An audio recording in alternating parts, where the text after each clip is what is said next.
Hey, it's Dr. Anthony G. Beck, creator of Balance Protocol, and I'm going to talk to you about intermittent fasting. For some of you, you've probably heard that term. Some of you might be the first time you're hearing it, but the term is intermittent fasting. Now, right off the bat, I've always kind of giggled, tee-hee-hee, about that term of intermittent fasting. And here's the reason why. Because intermittent fasting is basically this tactic or strategy, if you will, to where you have a small feed window of the day. So there are 24 hours in the day and you pick a particular time window. Like, in other words, you eat for 8 hours and then you don't eat for 12 hours. Now, the funny thing about that is the vast majority of intermittent fasting techniques has to do with this window of eating. So technically, there's no such thing as intermittent fasting.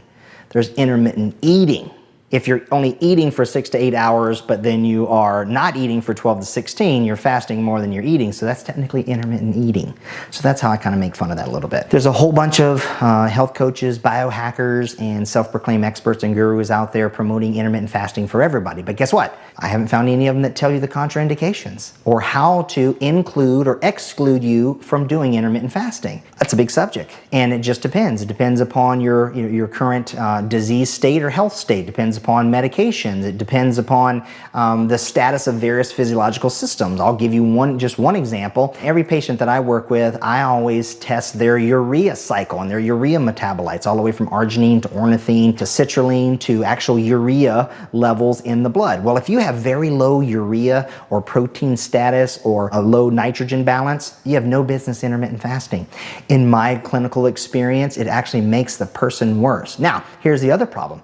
The longer you go intermittent fasting and you start inducing certain systems, which is the reason why we do intermittent fasting, there's a tremendous amount of science that supports its benefit and its approach. I've been doing it for a quarter century, so I totally understand that. The difference is knowing if you place in that science or that study or justification or not. And the vast majority of people don't do that. They think, well, this study showed intermittent fasting did X, Y, or Z. Well, that's to that sample population. How do you know you would have been selected to participate in that study or not?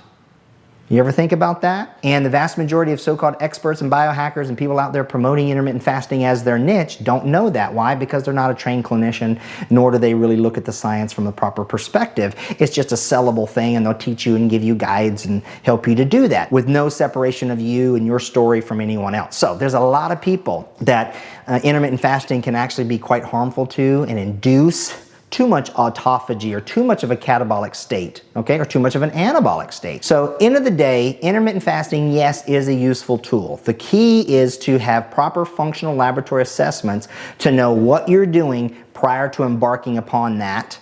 And then as you embark upon it, if you qualify, what it's doing to you, good, bad, or indifferent.